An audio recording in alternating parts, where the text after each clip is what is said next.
we know we got to show him extra bodies, so it's important that we're getting back, showing him as many bodies as we can, and trying to force him to do something different. He's a load in transition getting down, so trying to show bodies as much as we can. They were getting back, and you were still having success. What leads to success against good transition defense? Playing faster, just playing faster, being who we are. I think that we're the hardest team to guard in the NBA when it comes to in transition offense. So, but that comes from getting stops. When we get stops, it's easier to get easier shots in transition. That kind of opens up everything for everybody. I thought Drew did a great job getting us started in transition, getting downhill, and then we kind of all just fed off that. I asked Coach Carlisle, what's the one-word message he's sending you guys about Game 2? He simply said, hard. It's going to be hard. You sense that going into this game now? Yeah, for sure. Understanding of, what this game is. And, Game 1, last year we got smacked pretty bad. And then we responded well in Game 2. So, we expect them to throw a big punch in Game 2. We got to be prepared for it. Understanding winning Game 1 is doing nothing but doing your job. They always say playoffs don't start till you win a road game. So we understand that they're going to throw a big punch in Game 2, and we got to be ready for that. You guys obviously know they're going to adjust in some way. How do you try to prepare for anything? Basically, they can obviously change in a lot of different ways. How do you go about just prepping for the expectation that they're not going to be the same team they were again? Yeah, there's a lot of film. I think all the answers are always in the film. You go back and look at, what the series has looked like when we played against each other this season. And even really, if you look back at Game 1, there's still a lot we can do better. I think that's the interesting part of the playoffs is, when you have a big win in the regular season, I feel like sometimes it's like, kind of wash your hands with it. Right.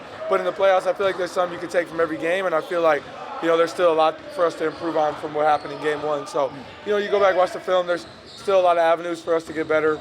We're understanding of that, and we know the areas that we need to play better in. And, we have as much to show in Game 2 as they do. We got to come out and keep being ourselves. It's always about us more than it is the opponent. Being the best version of ourselves is the most important thing. You said that you expected that, if you talked to them after Game 1, they'd say that they missed a lot of shots they should have did, basically. The defense was good, but maybe it wasn't as good as the numbers looked like. When you watch that on film, did you see the same thing? Did you see occasions where, all right, we need to get back over there, we're lucky they didn't hit you? Yeah, for sure. I think there was many instances of that. I think the odds of them shooting that poorly from three probably aren't that high, as the series goes on. But, what I've learned in the last 2 years playing in the playoffs is it's about the wear-down effect. How can you continue to, I think we've done a great job of showing our pressure up on the floor, sending two to Giannis, just doing many different things. That wear-down effect over the course of 7 games is the most important thing. So just trying to keep flying around, making extra efforts. And I feel like the basketball gods reward you the harder you play, So, it's important for us to be flying around and making those extra efforts on both sides. You've been around here with this fan base. They were in the regular season. Give me your thoughts on just what you saw and heard from them on Saturday. How critical are they for Game 2 tomorrow? Yeah, we knew that this series would come with a little extra juice from everybody, not just the players, the fans as well. And you could feel that energy from the minute that we ran on the floor. I got chills running on the court just because of the energy in the building right away. So we know how important our fans are. That's why securing home court for this first round was very important to us. And we played really well at home. Through the last month or two of the season, we played really well at home over last year's playoffs. So we're really confident at home. Love playing at home, and our fans are a big reason for that. So we're looking forward to having another game in front of them before we get to go play in Milwaukee. Tyrese, the importance of the game speaks for itself being in the playoffs, but this has become one of the biggest rivalries in the league. Do you embrace that spiciness and that just adds a little extra to it? For sure. We welcome competition, so, it's all part of basketball, and that's what makes the game fun. That's what makes people want to watch. That's what makes us want to play harder. So, we embrace competition. You guys have such a balanced attack Game 1. And I know you guys talk about this all the time. You got to get everybody involved. How big will that be tomorrow? Yeah, just keep, I think our offensive processes have been very good against these guys for the majority of the year, especially in Game 1. I think we're doing a great job of the ball moving around, getting guys open looks. I thought we kind of tapered down in that third and fourth. They made a little bit of a run there, got it to within 10 or whatever. But I think we got to do a better job of, we expect to see some more zone probably from them. Who knows if when Dame's coming back, that could happen at any time. Wouldn't be surprised if it happened tomorrow. So we got to be prepared for whatever that is.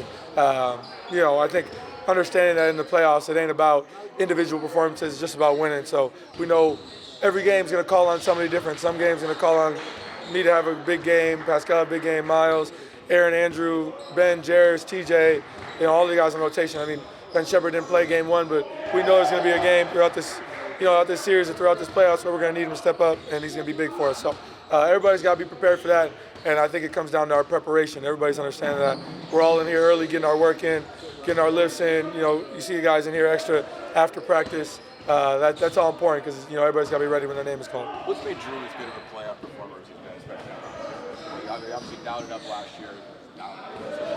Yeah, I mean, I like to think that Drew's a playoff riser. He comes to play. I think he just loves competition. He competes every night on the defensive end and on the offensive end. He has to guard the best player every night, So I think that he embraces competition. You have to embrace competition to do that on a nightly basis. And I think, especially in the playoffs, he's just juiced to go.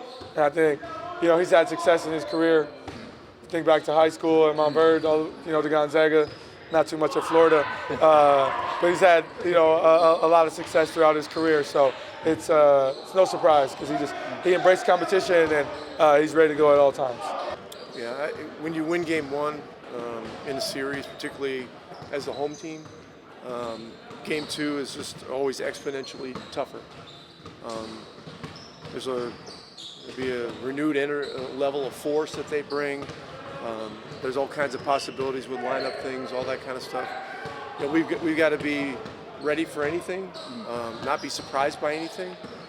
But again, it's going to come down to execution of the basics. We got to do a good job with the possession stats. We got to rebound well, and we got to try to make it hard on Giannis. I mean, the guy's one of the top 3 players in the world. I mean, that's pretty obvious as of yesterday. How do you prepare for anything, I guess? I mean, I know that's a odd question to ask, but I mean, knowing all the things that could be different, how do you get guys, what do you do in the course of a practice to say, like, hey, they could do this, they could do that, like, how do you kind of get them to get everything in their mind? A lot of it is, the hope is that our base concepts cover the majority of things. But, when there's a potential to add a guy like Lillard to the mix, I mean, that's extreme. You're putting a first ballot Hall of Famer into the lineup. And so, look, we've played against him enough. We have an idea of what to expect there. But we can't overanalyze things. We just can't do it. And so, today is really a lot about trying to maintain a high level of edge, compete level, all that kind of stuff. Our fans were great in game one. We've got to do our job to make the building even louder for game two. And knowing the level of challenge that's going to be there. Rick, you guys had such a balanced attack in game one. How big will that be for tomorrow against a team that you mentioned they're going to bring their game? Look, we're a team built on balance, and so that's how we have to play. And we got a lot of guys involved in game one, which was good. Some guys that didn't have much quality playoff experience got their feet more than wet. That's good. And but game two and being ready and maintaining the edge is always the biggest challenge. Rick, I've seen the term playoff riser used to talk about Andrew Nembhard. Is there something innate about him that you think allows him to step up in these settings? Do you notice him doing something different from a day-to-day standpoint? We need everybody to have a heightened level of awareness, a heightened level of edge, everything else. I mean, Andrew naturally has those things, and he loves big games. He loves big moments. He's shown that. But I think all the guys on our roster, embrace this kind of opportunity. So we've all got to have the same kind of mindset headed into the next game. Is there one thing that you've been preaching after you win this game one, to these guys headed to game two with this team? Is there one thing that you've been preaching over and over to these guys to prepare for this game on Tuesday? Expect hard. Hard things are hard. winning the second game of a playoff series after you won the first game is hard. And so we got to expect hard, we got to embrace hard, and we got to, as I said, I think our fans have a lot to do with our success. Not just in game one, but this entire season. And so we need them. But it's our job to get them into it. Rivalries are great in any sport, and this one has really become one of the great ones. You've been a part of a lot of them over the years, and that's something you feel like the fans have embraced as well, and you can kind of sense that too when you think about these two franchises game. I'm not into that stuff or talking about that. You don't win a playoff game or a playoff series talking about existential things. It's not about words. It's about actions, and it's about being ready and being braced for the competition. Right through them. How were you effective in fast break points? I was just trying to see if there's any gaps if guys return their heads and see them, kind of the spaces I can get into in transition, just being aggressive. Even if I can't score the ball, just flatten the defense and then kind of playing our pace after the ball. In general terms, could you speak to the shape this team is in? Because you guys, offense or defense transition, I mean, you're quickly getting back to the other end and to a level that a lot of teams are not able to do.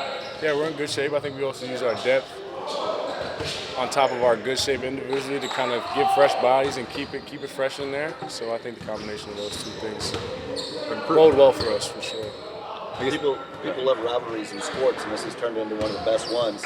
Obviously, oh yeah, the playoff games are huge anyway. But can you feel that extra juice and spice, and you can feel it in the fans as well?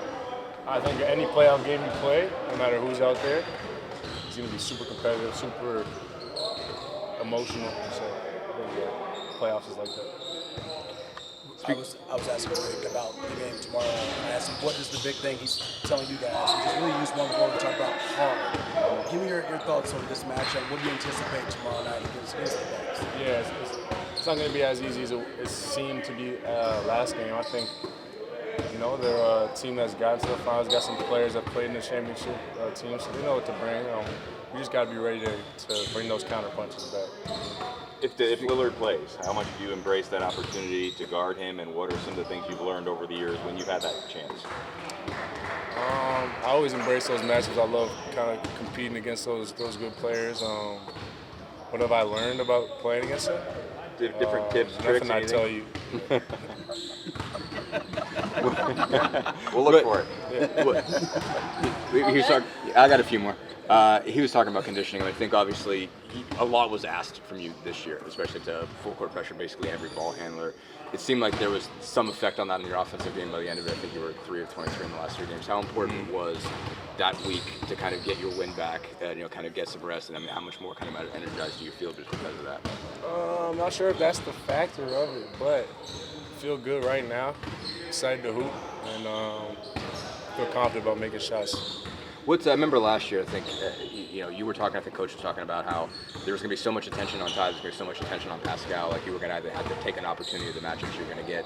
Do you look at it the same way, that it's kind of incumbent upon you because of how much they're going to put on those two to take advantage of and go get your opportunities to score? Yeah, I think every game I'm looking at being aggressive in the opportunities that I can get the ball, Every time they swing it to me, I want to be effective, score the ball, and if they stop that, I can make those passes. But I always want to be aggressive on the court, so it opens up for other guys. How big is the fans?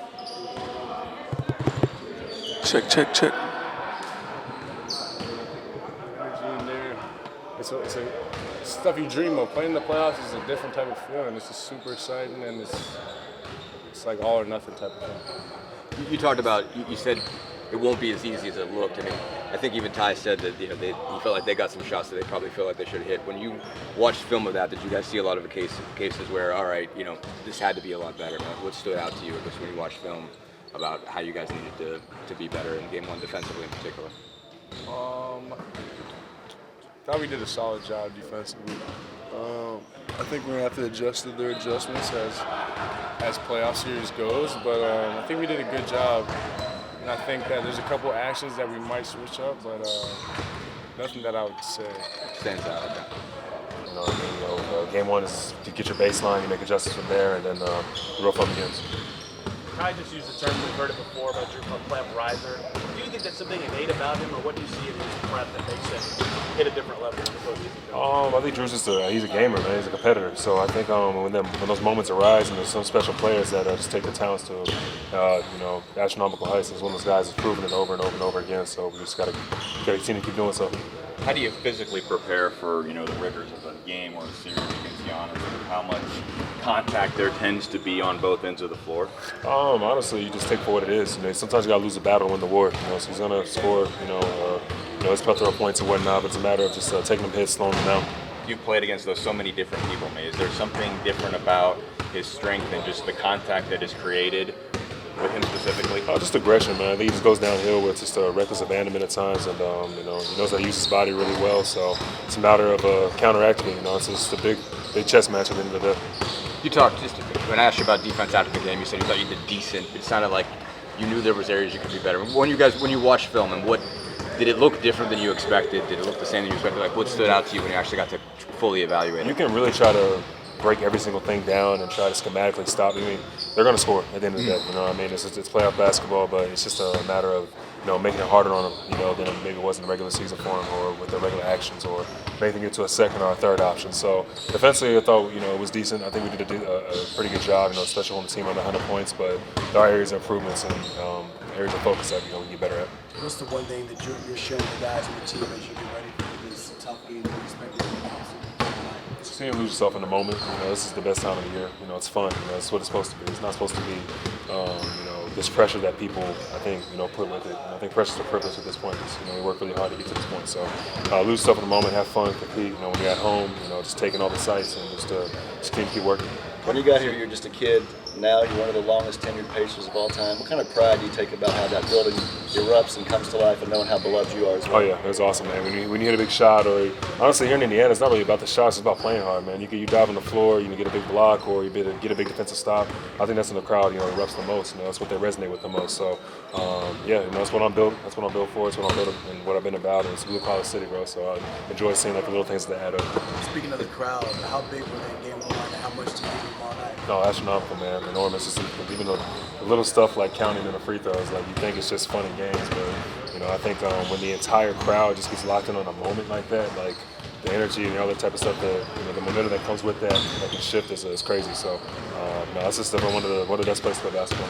That took a lot of attention around the country counting these free throws. Does that just tell you just how legit the fans are here, how they play basketball, how they're always in this game? They're passionate, man. At the end of the day, Indiana's just a very passionate state when it comes to the game of basketball, and it physically manifests, through, what you see on TV and what you see out there in person. These guys, they love it out there and they love to compete. So, yeah, man, I'm here for a great game too. When you get a rebound, who are you looking at, and how are you getting the fast break started, quickly going from defense to offense? Just the nearest guy. Anybody can bring the ball off the floor, especially in our first unit. So just get it out quick or get that outlet and just get it up in 2 seconds or less. How about how Andrew was able to finish some of those when they were even getting back and he was almost going right through the Bucks? Yeah, no, Andrew, he's just he's stronger than he looks. He's a real heady guard. He can get downhill and knows how to use his body well as well. So I think he does a lot of great things for us. At this point, I imagine you guys have to imagine that Dame is coming back at some point in the series. Because how do you sort of prepare for that, knowing it could be game 2, it could be game 3? How does that work into your preparation? Yeah, he presents his own challenges. Obviously space the floor and whatnot, and someone who's experienced on their team as well. So anytime he had experience in the playoffs or an experienced team like that, it helps. So we're ready for everything. At this point, I think a lot of it, at this point is on us. In our preparation. So that's where our attention needs to be. But we'll be prepared for whatever. How do you prepare for everything? Because they're going to adjust somehow. Sorry, Tom. You're good. How do you prep for that, knowing that they could do anything different? Again, it's just it's kind of a broad. Sure. I think it's the playoffs, man. I feel like at this point, you schematically you can try to predict what they're going to do next, but once you're out there and you're playing, bro, it's just ripping and running. So we played this team plenty of times. They played on 11 times last year, 5 or 6, whatever it was this year. So just taking it what it is. Double Giannis, showed him the walls. 4-5 switching to Pascal. Is there specific triggers for that stuff? Are you guys just communicating possession to possession? How do you show him different looks throughout a game? Just don't give them a steady diet of one thing. I mean, I think that anytime you give a better player, they see the same thing over and over again, and they're going to dissect it. So it's just a matter of just making them think more and just continue to throw different bodies at them.